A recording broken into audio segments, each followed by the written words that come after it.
Halo saudara-saudariku yang terberkati, apa kabar? Semoga Anda tetap bersemangat dan bersuka cita oleh karena iman kita kepada Yesus Kristus Tuhan. Kita pada hari ini memasuki hari Minggu biasa yang ke-11, di mana sabda yang ditawarkan kepada kita akan bisa menyemangati dan menggelorakan semangat kita untuk menghidupi iman kita. Diambil dari Injil Markus bab 4 ayat 26 sampai 34. Namun pada kesempatan ini kita akan merenungkan dua ayat saja, yaitu ayat yang ke-26 sampai 27. Dikatakan di situ, lalu Yesus bersabda, "Beginilah hal kerajaan Allah itu, seumpama orang yang menaburkan benih di tanah. Lalu pada malam hari ia tidur dan pada siang hari ia bangun. Dan benih itu mengeluarkan tunas dan tunas itu makin tinggi. Bagaimana terjadinya tidak diketahui orang itu." Saudara-saudaraku yang terberkati, dari kutipan sabda ini menjadi nyatalah bahwa kuasa Allah itu ada dalam tiap benih sabda yang ditaburkan kepada kita. Dan kita semua yang menerima benih sabda itu mendapatkan kuasa untuk bisa melakukan segala hal yang biasa dan sederhana, namun bisa memberikan daya ubah bagi sesama yang ada di sekitar kita. Tadi Tuhan Yesus katakan, kerajaan Allah itu seperti benih yang ditaburkan. Benih sabda ini memiliki daya hidup dalam dirinya sendiri. Sehingga kalau kita bisa membaca keseluruhan Injil pada hari ini, antara tindakan menaburkan benih dan memetik hasil panen, di situ di antara menabur dan memetik hasil panen ada sebuah usaha yang menentukan, yaitu usaha yang tidak kelihatan dan sepenuhnya tidak bisa dimengerti, yaitu pertumbuhan dari tiap benih yang ditaburkan itu. Bahkan tadi dikatakan orang yang menaburkan benih itu pun tidak tahu ternyata benih itu bisa mengeluarkan tunas, dan tunas itu menjadi besar dan semakin besar sehingga menghasilkan panenan yang berlimpah. Dan daya tumbuh itu adalah karya dari penyelenggaraan ilahi, di mana Allah, kuasa Allah bekerja atas tiap kita yang mau bekerja sama dalam menumbuh kembangkan benih-benih baik di dalam diri kita sendiri dan juga dalam kehidupan bersama. Maka kita pun dipanggil untuk bekerja sama dengan rahmat Allah, melakukan yang bisa kita lakukan, melakukan usaha yang menjadi pihak kita, yang menjadi kewajiban kita. Pihak kita adalah menabur dan juga merawat benih itu yang kita tabur. Dan selebihnya Tuhan yang akan melakukan bagiannya, yaitu dengan kuasanya akan menumbuh kembangkan benih itu dan menghasilkan buah yang melimpah. Luar biasa kan? Satu hal yang ingin Tuhan agar kita memahaminya lewat perumpamaan yang kita dengar pada minggu ini adalah kerajaan Allah yang diwartakan oleh Tuhan berawal dari sesuatu yang biasa dan sederhana. Kita diajak untuk bisa melakukan ini.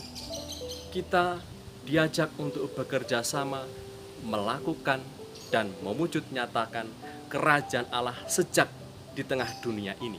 Bukan menunggu nanti, tetapi sejak kehidupan bersama kita diajak untuk menumbuh kembangkan benih sabda itu. Seperti dikatakan oleh Paus kita, Paus Fransiskus, dalam seruan apostolik Amoris Laetitia nomor 133, dikatakan di situ hal yang biasa dan sederhana yang bisa kita upayakan untuk menumbuh kembangkan kehidupan bersama. Dikatakan, saya bacakan saja kutipan yang menarik ini. Kasih harus diungkapkan terus-menerus dengan bebas dan murah hati dalam kata-kata dan tindakan. Dalam keluarga, 3 kata perlu digunakan. Saya ingin mengulangi ini. 3 kata. Tolong, terima kasih, maaf. 3 kata penting ini. Di dalam keluarga, ketika kita menekan dan bertanya, bolehkah? Dalam keluarga kita, ketika kita tidak egois dan mengatakan terima kasih. Dan dalam keluarga kita, ketika seseorang menyadari bahwa dia melakukan kesalahan dan mampu berkata maaf, maka keluarga kita akan mengalami damai dan sukacita. Dan tentunya tidak hanya secara eksklusif untuk keluarga kita, tetapi juga dalam kehidupan bersama, dalam hidup berkomunitas, dalam kehidupan keseharian kita, ketika kata ini penting untuk kita lakukan, penting untuk kita praktekkan, yaitu tolong, terima kasih, dan maaf.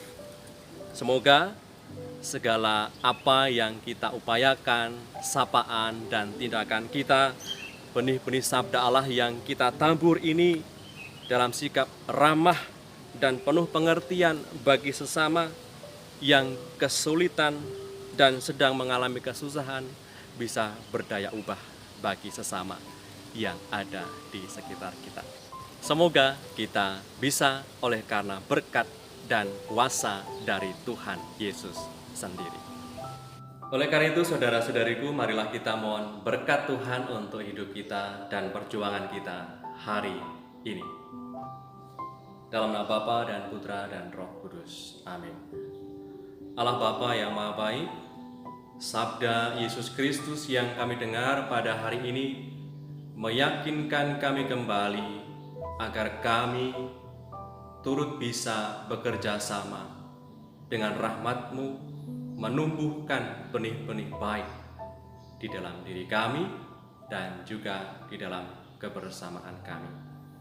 Semoga di dalam segala upaya setiap hari kami dimampukan untuk bisa menunjukkan sikap yang ramah dan bersahabat bagi semua orang, sehingga dalam sapaan, tindakan dan tutur kata kami, orang lain mengalami sukacita kerajaan, orang lain mengalami damai, mengalami kegembiraan. Pada kesempatan ini pula kami berdoa bagi saudara-saudari kami yang sedang sakit. Anugerahkanlah kepada mereka berkat-Mu secara khusus, agar mereka semua yang sakit Engkau pulihkan, sehingga bisa beraktivitas seperti sedia kala. Dan kami juga berdoa bagi saudara-saudari kami yang putus harapan oleh karena segala macam kesulitan dan kepenatan hidup. Semoga mereka semua mendapatkan penghiburan dan semangat dari-Mu. Doa ini kami aturkan kepadamu dengan pengantaran Yesus Kristus, Putra-Mu Tuhan dan pengantara kami, yang hidup dan meraja bersama Bapa dalam persekutuan Roh Kudus, kini dan sepanjang segala masa. Amin. Berkat Allah yang Maha Kuasa turun atas kita semua, Bapa dan Putra dan Roh Kudus. Amin. Saudara-saudariku yang terberkati, tetap semangat, tetap optimis, and stay calm with Jesus.